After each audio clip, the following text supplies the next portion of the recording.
पहली बार आदि कैलाश से योग दिवस का आगाज किया जाएगा। पार्वती सरोवर के किनारे 21 जून को अंतर्राष्ट्रीय योग दिवस पर मुख्यमंत्री पुष्कर सिंह धामी कार्यक्रम का शुभारंभ करेंगे।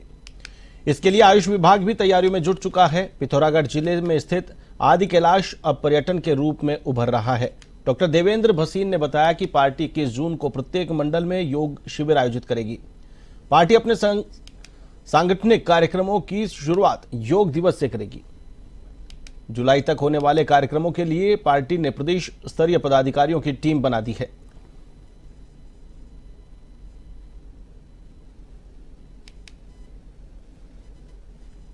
अंतर्राष्ट्रीय योग दिवस पर पूरे देश के समान उत्तराखंड में भी बहुत से कार्यक्रम हो रहे हैं और जो मुख्य कार्यक्रम है वो आदि कैलाश में होगा, जहाँ माननीय मुख्यमंत्री श्री पुष्कर सिंह धामी जी योग करेंगे।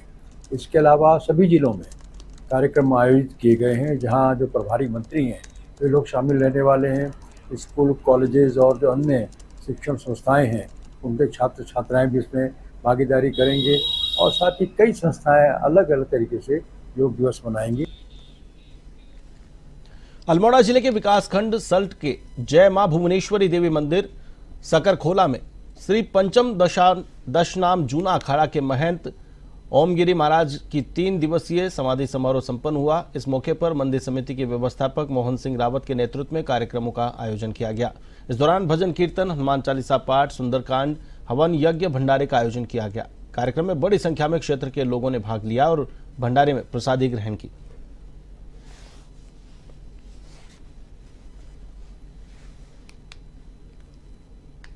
तीन दिवसीय ली है। 16 तारीख 1 बजे से लेकर आज 19 तारीख 1 बजे हमने समाधि के कपाट खोले हैं, जिसमें पूरे क्षेत्र की जनता के सहयोग से पूरे क्षेत्र की जनता आज उनके स्वागत के लिए यहाँ पर पहुँची है। और बाबा जी को यहाँ पर आए हुए अभी 10 माह हुए हैं।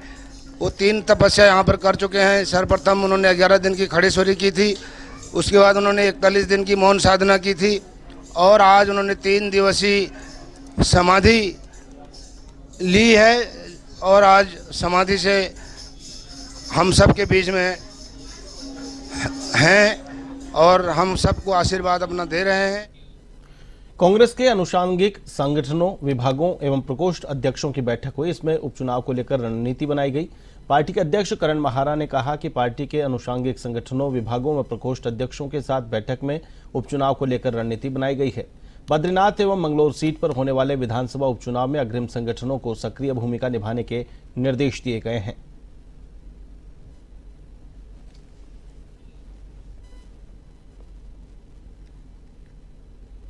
बैठक बुलाई थी, सही फ्रंटल संगठन आए तो हमने भी कहा था मैं भी मंगलौर जाऊंगा, ऊपर भी जाऊंगा। जितने कर्मचारी संगठन हमारे यहाँ इंटेक संबंधित सबको आगाह करेंगे। चुनौती है, अगर इस समय भी वो हो गया तो बीजेपी को जो सबक सिखाना, जो हमारे उद्योग बंद हो रहे, कारखाने बंद हो रहे, कंपनी बंद हो रहे, रोजगार छीन लिए गए, ये भविष्य में आ गए ना बड़े, इसको ब्लॉक करना है। तो इसलिए मैं भी जाऊंगा। हम प्रयास करेंगे कि एक एक वोट कांग्रेस के पक्ष में पड़े और बीजेपी को सबक सिखाएं, क्योंकि हमें ये कर्मचारी प्रधान देश है, कृषि प्रधान देश है। इन दोनों को 2 हाथ पैर हैं, ये इसलिए इनको मजबूत रखना जरूरी है। पौड़ी में पेयजल किल्लत के समाधान और इस अवधि में पानी के बिल माफ करने की मांग को लेकर छात्र संगठन और आह्वान संस्था के प्रतिनिधियों ने जल संस्थान विभाग पहुंचकर अधिशासी अभियंता से मुलाकात कर उन्हें ज्ञापन सौंपा। इसमें बताया गया कि जल संस्थान विगत कुछ महीनों से शहर में पेयजल व्यवस्था ठीक से संचालित नहीं कर पा रहा है। उन्होंने पानी की समस्या को लेकर इसे दूर करने के लिए ठोस कदम उठाने की मांग की। शहर में पेयजल किल्लत के दौरान के पानी के बिल माफ करने की भी मांग उठाई गई है और साथ ही चेतावनी दी है कि उनकी मांगों पर सकारात्मक निर्णय नहीं लिया गया तो वे स्थानीय लोगों के साथ मिलकर आंदोलन करेंगे।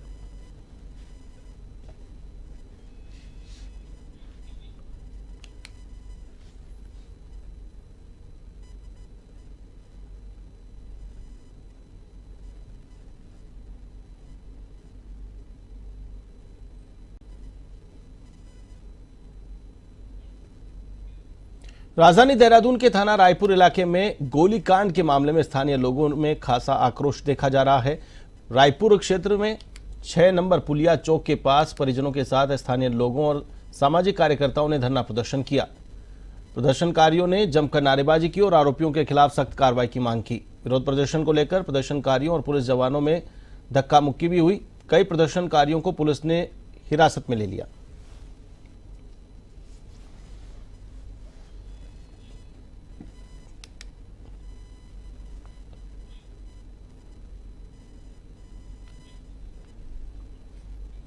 एसओजी और पुलिस की टीम ने बाजपुर में दोराहा के समीप एक फार्म हाउस से जुआ खेलते हुए 12 रईसजादों को गिरफ्तार किया है। मुखबिर से मिली सूचना के आधार पर एसओजी और पुलिस की टीम ने दोराहा ताली फार्म निवासी गुरमुख सिंह के घर पर दबिश दी, जहां गुरमुख सिंह द्वारा अपने घर के अंदर जुआ और कसिनो का खेल खिलाया जा रहा था।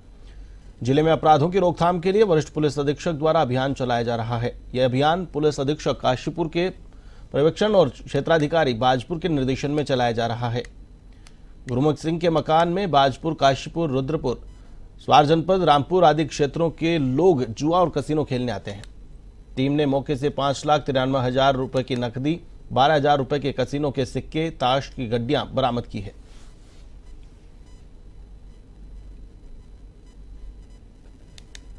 मिली थी कि गुरमुख सिंह ने अपने घर में अवैध रूप से कसिनो संचालित किया जा रहा है। इस सूचना पर एसओजी टीम और बाजपुर थाने की पुलिस और मैं मौके पर पहुंचा। मौके पर गुरमुख सिंह के यहाँ कैसीनो व जुए में हार जीत की बाजी लगाई जा रही थी, जिसमें 5,93,670 रुपया व कुल 12,000 रुपया कैसीनो क्वाइंस व ताश की गड्डियां आदि बरामद की गई। चारधाम यात्रा अपने चरम पर है। मसूरे में भी पर्यटन सीजन चल रहा है। वहां से गंगोत्री, यमुनोत्री धाम के लिए जाने वाले मार्गों पर यातायात व्यवस्था बनाए रखने के लिए पुलिस एक्शन मोड पर काम कर रही है। मसूरी के सीओ और सीओ ट्रैफिक अनुज आर्य ने कहा कि चारधाम यात्रा के बीच यातायात को सुचारू बनाए रखने के लिए एक्स्ट्रा फोर्स लगाई गई है और ट्रैफिक प्लान से लगातार मॉनिटरिंग की जा रही है। उन्होंने कहा कि ड्रोन से भी इलाके की मॉनिटरिंग की जा रही है।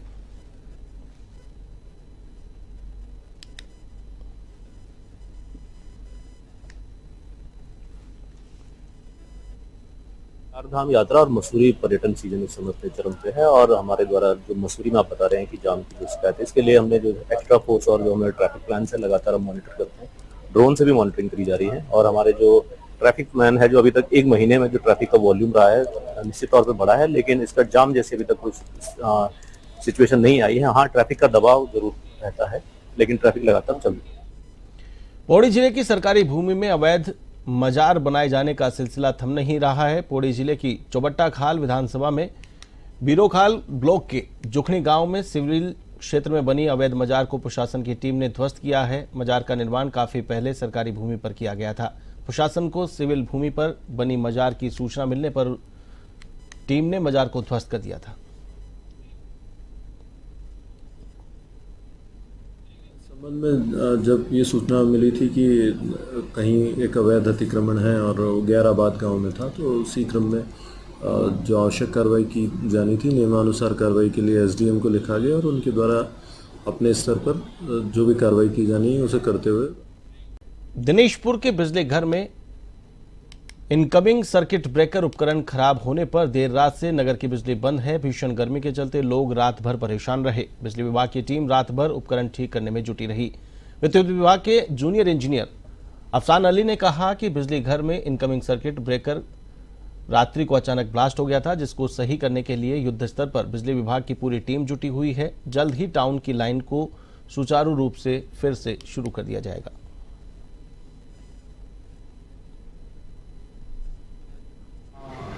हमारे बिजली घर दिनेशपुर में रात एक तकनीकी समस्या आ गई थी, जिसके कारण हमारा केबल बक्सा फट गया था और उससे हमारा काफ़ी नुकसान हुआ है पैनल्स का।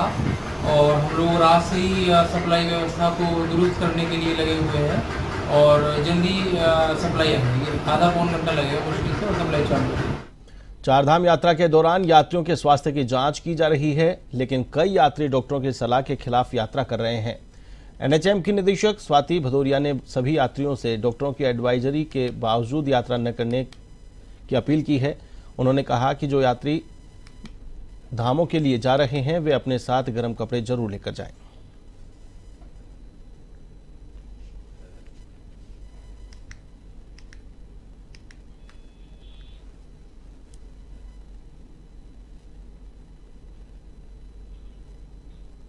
ऋषिकेश और आसपास के इलाके में आए तेज तूफान का कहर कई जगह पर देखने को मिला। हालांकि कहीं पर भी कोई जनहानि नहीं हुई है। गंगा किनारे भारी भारी राफ्ट भी तिनके की तरह उड़ती हुई नजर आई। उत्तराखंड में अचानक बदलते मौसम के बाद आए तूफान का रौद्र रूप हजारों लोगों ने देखा। तूफान के कहर को लेकर पर्यटक भी काफी चिंतित और डरे हुए नजर आए। आसपास के क्षेत्र में पेड़ गिरने की सूचना के अलावा किसी प्रकार की जनहानि की खबर नहीं है।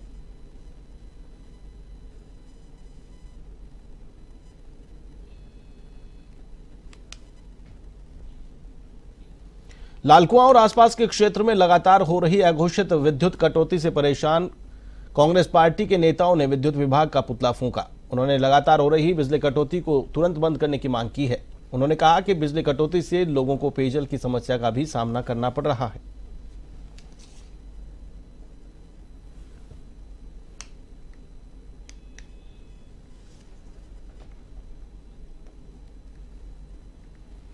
पूरे लालकुआं में आप देख रहे हो जिस तरह से हर आदमी परेशान हैगा और लाइट पिछले 36 घंटे से नहीं आ रही हैगी।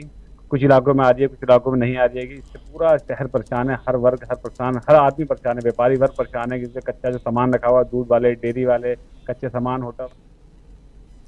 हल्द्वानी में अल्पसंख्यक आयोग द्वारा सर्किट हाउस में जनसुनवाई की गई, जिसमें विभिन्न विभागों और पुलिस से उत्पीड़ित लोगों ने आयोग में शिकायत की। आयोग के उपाध्यक्ष मजहर नईम नवाब ने अधिकारियों के साथ जनसुनवाई करते हुए कई विभागों के अधिकारियों को फटकार भी लगाई। जनसुनवाई में न पहुंचने वाले अधिकारियों के खिलाफ विभागीय कार्रवाई के लिए भी लिखा है। कई मामलों में संबंधित विभागों के अधिकारियों को कड़ी फटकार लगाते हुए अपनी कार्यशैली में सुधार करने के निर्देश भी दिए गए। हमारे पास लगभग 55 मामलों का हमने जो है ये सुनवाई का रखा है आज, और इसमें हमने 20 मामले सुन लिए। 20 मामलों में संबंधित अधिकारी जो उन मामलों से संबंधित थे उनको हमने सुना है। जिन अधिकारियों की लापरवाही और जिन अधिकारियों ने उत्पीड़न किया है, उत्पीड़न अगर साबित होता है तो उनको हमने पहली वार्निंग देनी होती है और विभाग को ये नोटिस दिया जाता है कि आप इस अधिकारी के खिलाफ कार्रवाई करो। एक मामला अल्मोड़े से सना परवीन का था, जिसको 2 वर्ष में न्याय मिला है आयोग के माध्यम से, और उसका उत्पीड़न हुआ था। हमने यहाँ के कुल सचिव को बुलाया था और कुल सचिव को ये सड़क सुरक्षा को लेकर देहरादून के आरटीओ कार्यालय में आरटीओ प्रवर्तन शैलेश तिवारी की अध्यक्षता में बैठक हुई। शैलेश तिवारी ने कहा कि हमारा मुख्य उद्देश्य प्रवर्तन का मूल्यांकन करना है। हमारा प्रयास है कि चारधाम यात्रा के दौरान दुर्घटनाएं कम से कम हो। उन्होंने कहा कि पैसेंजर वाहनों में ओवरलोडिंग के कारण दुर्घटनाएं होती हैं तो उस पर कार्रवाई की जा रही है, जिसमें हम ड्राइविंग लाइसेंस भी सस्पेंड कर रहे हैं। बैठक ली थी पूरे संभाग के, इसमें इन्फोर्समेंट ऑफिसर्स थे परिवहन विभाग के। हमारा मेन पर्पस था कि जो इन्फोर्समेंट है वो कैसा चल रहा है उसका मूल्यांकन करना हमारा मेन पर्पस था। बीच में देखा होगा आपने कि चारधाम यात्रा भी चल रही है, कई दुर्घटनाएं भी बीच में हुई हैं, तो इसको लेकर के भी परिवहन विभाग बहुत सजग है। हमारा पूरा प्रयास है कि दुर्घटना को एकदम कम से कम किया जाए और 0 एक्सीडेंट की तरफ हम लोग बढ़ने के लिए मतलब हमारा प्रयास है, लेकिन हम लोग अभी तक सफल नहीं हो पाए। तो हमने बैठक ली कि हमें इसमें क्या क्या हमारा नया अप्रोच होना चाहिए, कैसे हमें काम करना होगा, इन्फोर्समेंट कहाँ बढ़ानी है।